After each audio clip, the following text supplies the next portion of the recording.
Hello and welcome back to Relocate Guru, the platform to make moving easier with local tips and advice so that you can feel a local no matter where you move to.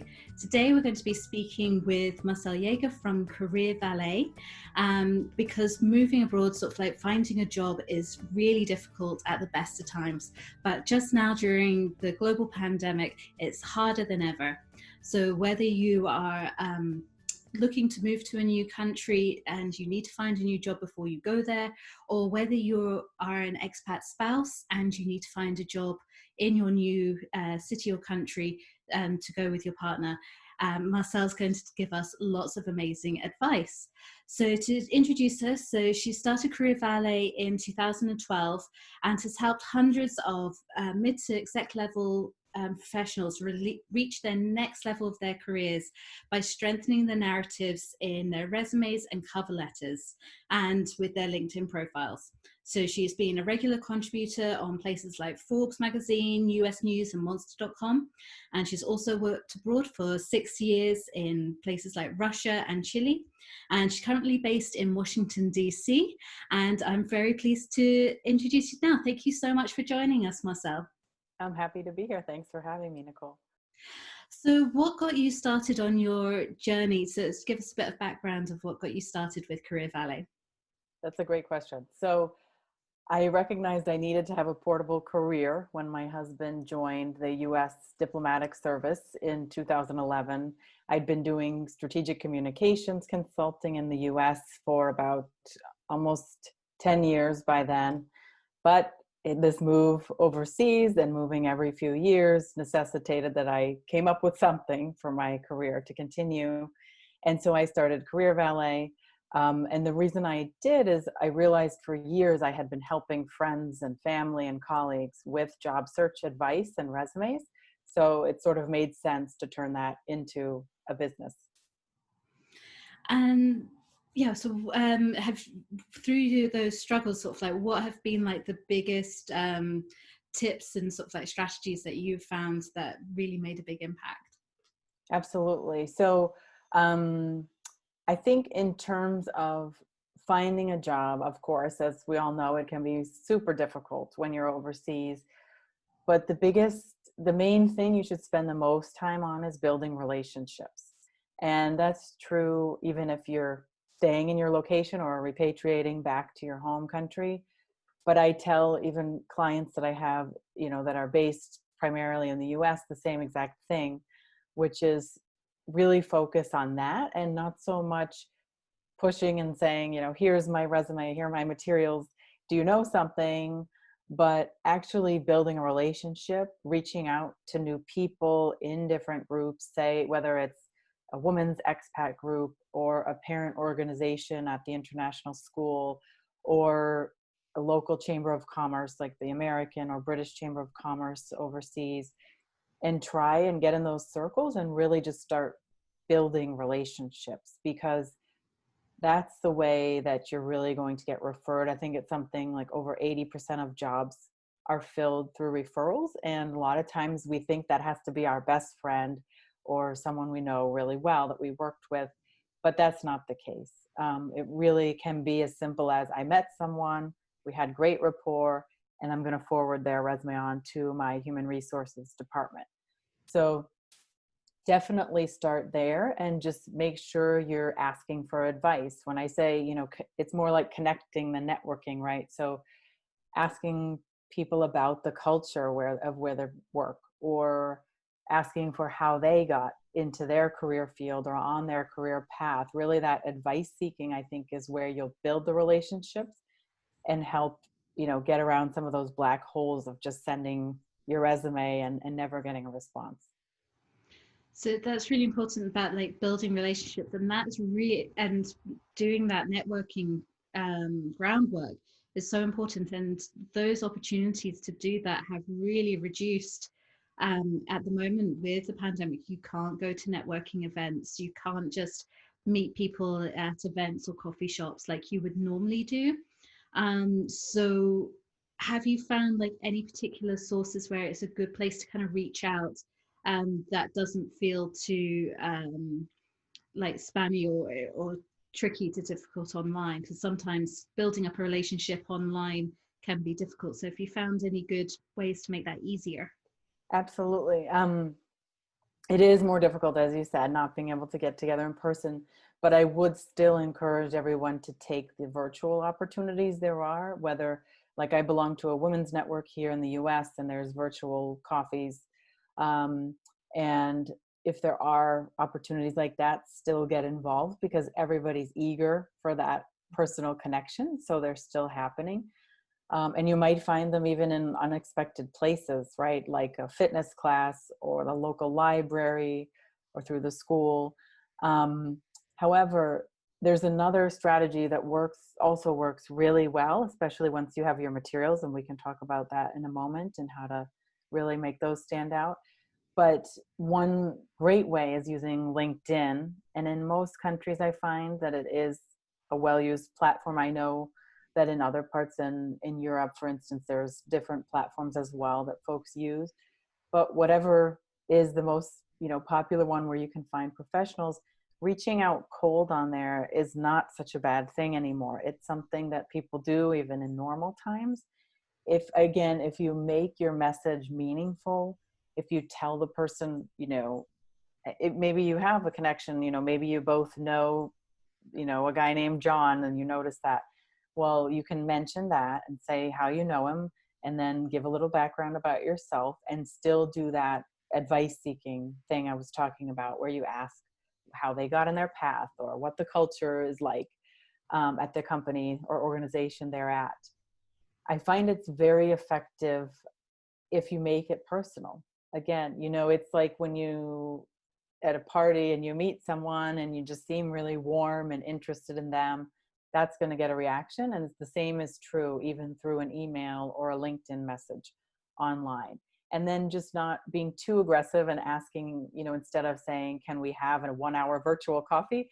You might want to say, hey, can we have a 15-minute phone conversation or an email exchange? I'd like to ask you some questions. Just making it very easy to say yes, and very simple, and not, tackling too much of their time, excuse me, and energy. So that's one way. And another thing to search is, again, these member organizations, like some of the expat groups or others. One really powerful tool is alumni groups. And it's not just in the US, because I've seen even clients we've had coming from other countries here to the United States going on LinkedIn and actually searching for your university's or even high school sometimes page on LinkedIn. You can search for thousands of alumni who might be in the location you're in. And that's a great way to make connections, because you have that shared experience and people are much more likely to feel that connection and reach back out to you as well. Because I have an idea that that's quite a really strong thing, especially in the US, is connecting with people from the same university that you went to. I haven't seen it so much here in the UK, but I do think it is growing, and it is a way to kind of reach out and connect. And people want to help. I think people genuinely want to help out. And there's more and more people, especially now, like times are tough. People want to feel like they're helping and supporting or doing something constructive. So even if you're saying, look, I just need some help, or can you give me, like, make the ask like really super small, like you said, sort of like for a 15-minute chat, I think would be very easy for someone. And I think people would genuinely want to help you. So I think it's worth reaching out. That's a great point. And I've seen that myself, that people are saying, I wish there was more I could do. People are losing jobs, they're on furlough, they're vulnerable, but I don't have the time, or I don't know where to make an impact. And you're absolutely right. This is such an easy way. But as I tell our clients, if you don't ask, people don't know how to help. Yeah. So you need to ask, and they want to help you, but you've got to make that ask so that they can.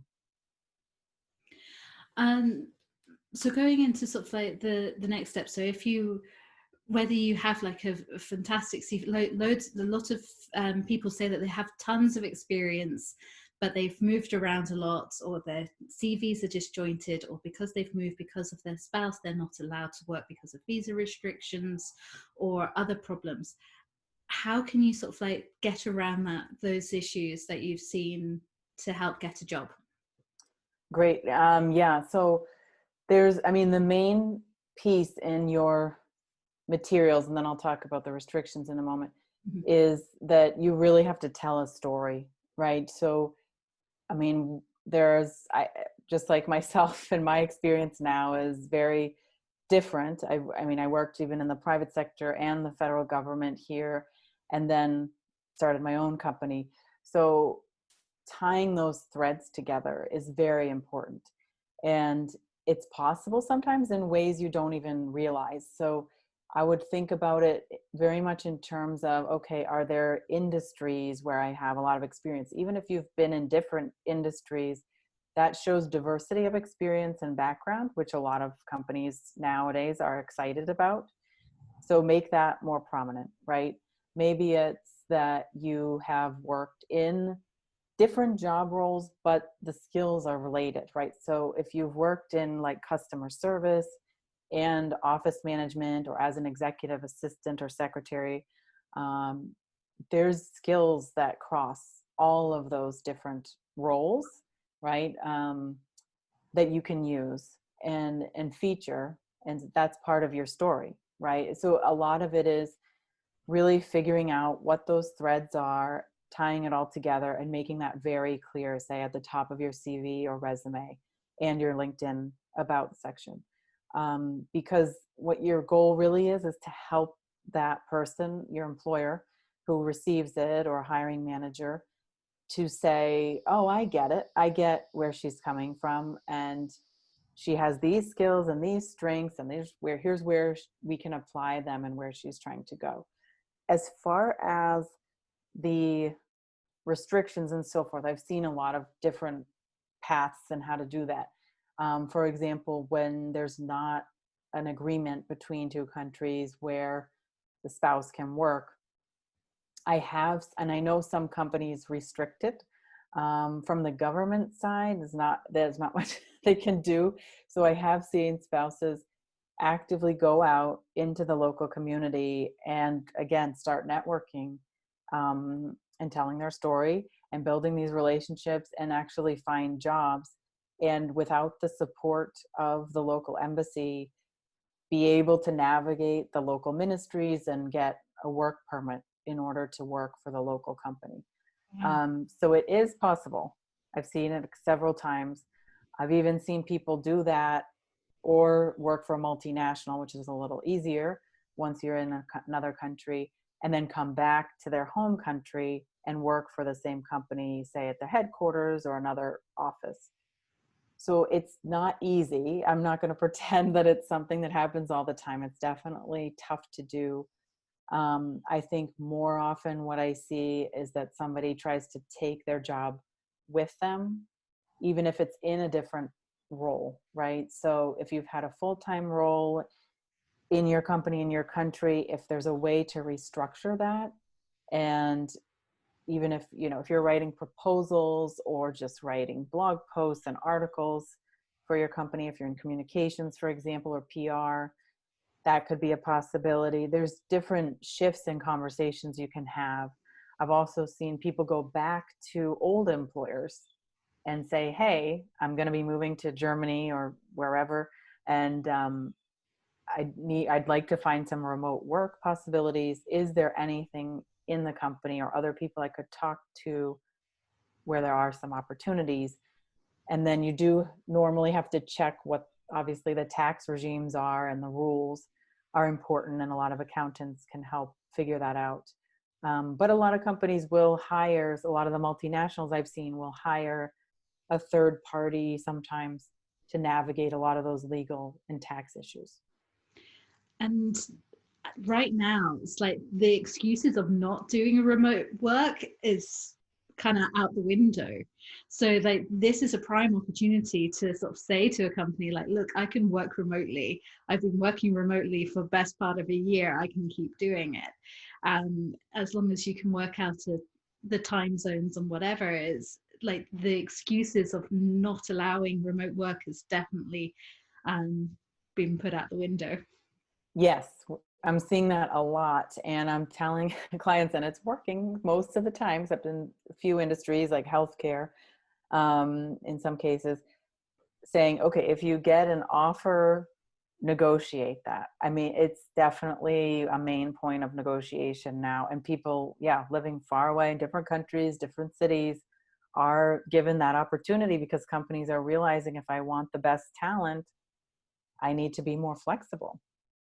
So absolutely. And there's different ways you can do that. I mean, some people I've seen have offered to, okay, I'm willing to travel and do the training in your location, but then I'm going to work from my home city. And that's been amenable to many employers. Others say we need you to travel once a quarter, for meetings and just the FaceTime with people. And that's possible too. And sometimes people hear this and they think it's only for more entry-level jobs or mid-level manager, but I'm seeing it at the executive level too. Those people are also working from home. So it's possible. And I think companies are getting smarter, especially a lot of the larger ones, but some of the smaller ones as well, about how to connect and what tools they can use and technologies to implement, because they're thinking and realizing this is the new way of work and we need to change. So I think it is a huge opportunity, like you said, Nicole, for expats to really jump into that conversation and not restrict yourself to the typical websites where you might find remote work, but actually just go out there and then ask for it after you've applied. Yeah, for sure. And at the moment, I think all the jobs I've seen, it's like, well, everyone's going to be working remotely in the near future. And I think if you can prove that you are working effectively and doing that well, that can continue long term. So yeah, I think it's a good opportunity to get the foot in the door. But yeah, it is difficult at the moment because there aren't so many jobs on the market. And so people could feel like they're it's really exhausting looking for jobs and applying for them. And yeah, there's so many people looking for jobs on the market, and like getting those constant rejections, it's really tough. So any tips to sort of like how to kind of get past that, or any tips for the people in those situations? Yeah, absolutely. It is a good reminder that, while things are opening back up in certain sectors, there's still a real downturn in many others, and the competition has increased. Like you said, a lot of people are looking. I think it's going to change gradually. It's not going to be a big, day when everything just kind of opens again, as we've seen. It's not possible worldwide, but I think it will change over time. So what I would urge people to do is really concentrate on the relationship building and almost weight your time saying, okay, I might spend, 30% of my time searching on sites and on LinkedIn and online for the actual jobs, but build those relationships maybe 70% of the time. And again, and going outside your inner circle to those alumni groups or other communities you belong to. And then from there, even going cold, like I was saying in the beginning, and really trying to build those, because over time, you just don't know what could happen, right? If, say, a company starts a hiring blitz again, then maybe some of those people will come and say, hey, we just had some openings posted, here you go, or I can pass on your resume. So you've kind of set that groundwork and that foundation to open yourself up to those opportunities as they come in the future, if that makes sense. And is it worth sort of like using this time to look outside to different industries or different potential jobs that you might be more interested in, and how to sort of like use your current experiences that you have on your CV to get a foot in the door? Absolutely. Yeah. Yes, absolutely. Usually I say, like, narrow your targets and really think about the companies or organizations you're really interested in and the roles and the industries. Now I think you're right. It's an opportunity to broaden that a bit. So one thing to think about is, what other industries are complementary to the ones I've worked in. So like an example that's an easier one to give is like healthcare, right? If you've worked in any part of healthcare, there are so many areas that touch that, because you've got hospitals, home healthcare groups are very big right now, especially in the US, but I think elsewhere, given the situation. You've got medical device companies, you've got consulting firms that work with healthcare clients. There are just a huge range, and then private doctors, of course, and insurance companies. There's a huge range of industries that touch the very same industry, right? So think about which other industries would value the knowledge you have built in the ones you've worked in. So like media and communications is similar, right? Because that sort of touches a lot of industries. If you've worked with clients, say in the automotive industry or in oil and gas industry, you have some familiarity. You might not have worked for those companies, but you understand those clients. You've written pieces for them, or you've come to meetings and understand what their challenges are. Use that to your advantage. I think that's so important, because you can just feel overwhelming of like where to even start, because there's nothing available in your particular current industry. Like if oil downturn at the same time as a global pandemic is not a good mix for a lot of people. But like you said, sort of like if you can find the industries that would value your knowledge in that area, then that's a good place to start. And sometimes there's partnerships you've had too, right? If you've worked with vendors or third parties, suppliers and so forth, and had relationships with them, they probably are in different industries too. Maybe that's technology tools or software, other types of vendors, even in, say, the restaurant industry, which has taken a huge downturn. There are still retail and food and beverage and consumer goods suppliers that work with the restaurant industry. So think about, can you add value to some of those industries like consumer goods that are still doing fairly well because people are ordering goods still. I mean, we still need cleaning supplies, we still need toilet paper and other things in our lives. So there might be opportunities to segue into those different areas. And what other tips and suggestions have you got? I think that really just, it's hard to stay positive, as you know, with the job search, especially being an expat. And some of it you might have to be a little patient for at this point, right? Don't expect to get something right away. I mean, you might get lucky and that's great. A lot of folks, especially expats and entrepreneurs, I've talked with, are thinking about, what's that pivot look like? Maybe I should do something entirely different. I would kind of embrace this time. And I know for a lot of us, like me as well, as a parent with young kids, it's not easy to have that creative space and creative brain right now. But wherever you can, even if it's 10 minutes, driving in the car, take that time to think about what else you really love and would like to do. Because I think there will be, like I said, opportunities coming out of this that none of us can really foresee, right? There might be whole new businesses or types of industries created as a result. But even just, get in touch with yourself and think about that. And another way, if you really are eager to gain experience, is strategic volunteering.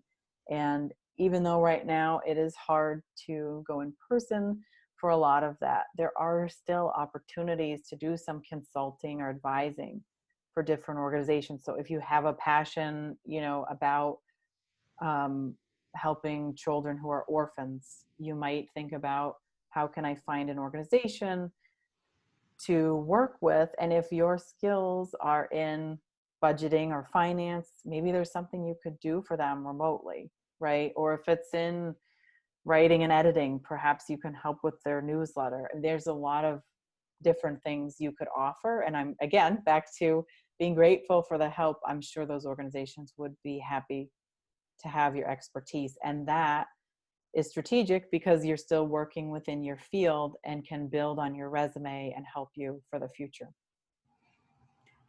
I think that's a great idea, especially when you're feeling sort of like stuck and feeling sort of like in this kind of low point of and overwhelming. It's just like overwhelming, sort of like with all the pressures and worries.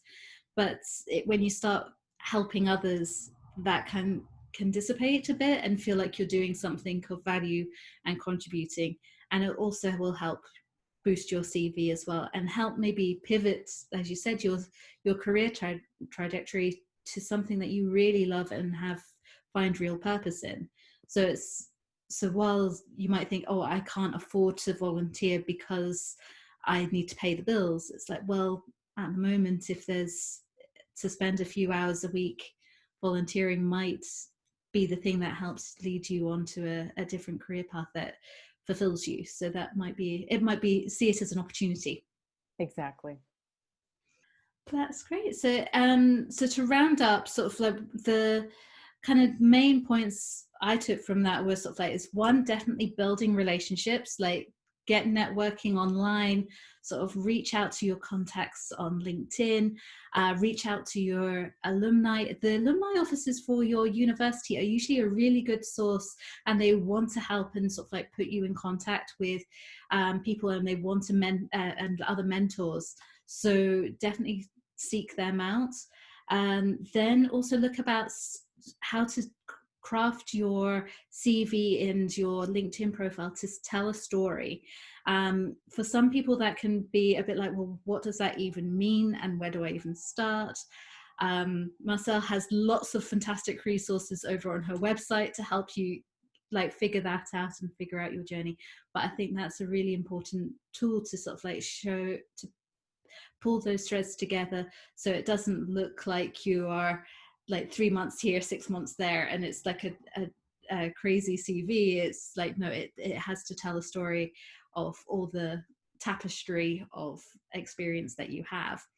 And then look at the final point, I think was really strong, of like, think about what industries value your experience. If your industry is struggling right now, what other complementary industries would really take that value of that knowledge and expertise that you have built up, and approach them, and sort of like see what companies would be a best fit.